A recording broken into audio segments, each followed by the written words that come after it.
2024 लोकसभेची तयारी काँग्रेसकडून सुरू करण्यात आलेली आहे आणि याच अनुषंगाने जे पुणे लोकसभेसाठी इच्छुक नावं आहेत ती नावं आता पुणे शहर काँग्रेस कार्यालयात देण्यासाठी तशा पद्धतीच्या सूचना या देण्यात आलेल्या आहेत।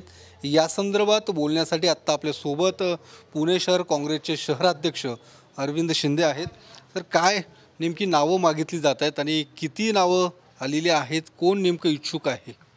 नाही, महाराष्ट्र प्रदेश काँग्रेस कमिटीने 10 तारखेपर्यंत जे संपूर्ण महाराष्ट्रावर ज्या लोकसभेमधनं जे इच्छुक असतील त्यांची नावं मागवली। तर आम्हीसुद्धा 10 तारखेपर्यंत नावं मागवलेत।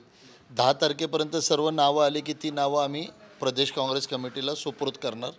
त्याच्यानंतर आमचे सेक्रेटरी चेन्नी थला म्हणून साहेब ते 15 तारखेपासून महाराष्ट्राच्या प्रत्येक लोकसभेचा आढावा घेणार आहेत।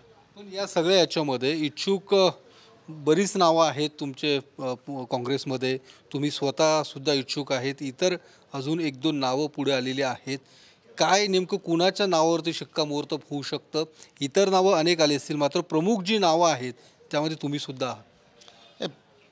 गेल्या 4 दिवसापूर्वीच प्रदेशाध्यक्षांचा नानाभाऊ पटोले साहेबांचा इथं आढावा बैठकसुद्धा झालेली होती। त्यावेळेला त्यांनी असं स्पष्ट केलं की ऑल इंडिया काँग्रेस कमिटी आणि महाराष्ट्र प्रदेश काँग्रेस कमिटीकडनं ज्या नावाची ज्या पद्धतीने ज्याचा मेरिट चांगला असेल तो उमेदवार आपल्याला निवडावा लागेल आणि तो उमेदवार देणार।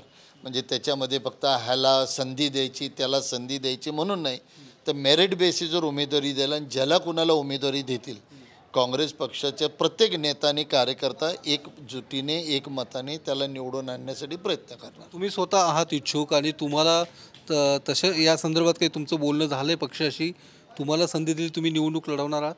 100% मी सुद्धा लोकसभेसाठी इच्छुक आहेत। अनेक काँग्रेस पक्षामधले वरिष्ठ नेते इच्छुक आहेत। प्रदेश काँग्रेस कमिटीने पक्ष ज्याला संधी देईल त्यासाठी जसं कसब्यामध्ये आम्ही काम केलं तशीच यावेळेला लोकसभेसाठी सुद्धा काम करू। आणि आम्हाला ह्या बदललेल्या वातावरणामध्ये जो अंडरकरंट जो चालू आहे, जो रेस्टलेसनेस या पुणे शहरामध्ये चालू आहे, त्याच्यावर आम्हाला पूर्ण खात्री की ह्या वेळेला कौल हा परत एकदा काँग्रेस पक्षाला मिळणार। तर पुणे लोकसभेमध्ये पुन्हा एकदा काँग्रेसला कौल मिळणार असं अरविंद शिंदे यांचं म्हणणं आहे। ते स्वतःसुद्धा इच्छुक आहे, त्यामुळे पक्ष या संदर्भात नेमकं काय विचार करणार हे बघणं महत्त्वाचं आहे। कॅमेरामन तुषार ननावरेसह मी योगेश बोरसे, TV9 मराठी, पुणे।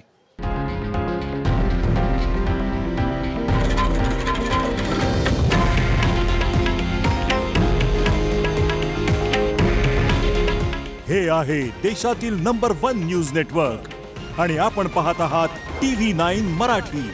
काळजी तुमची, हित महाराष्ट्राचं।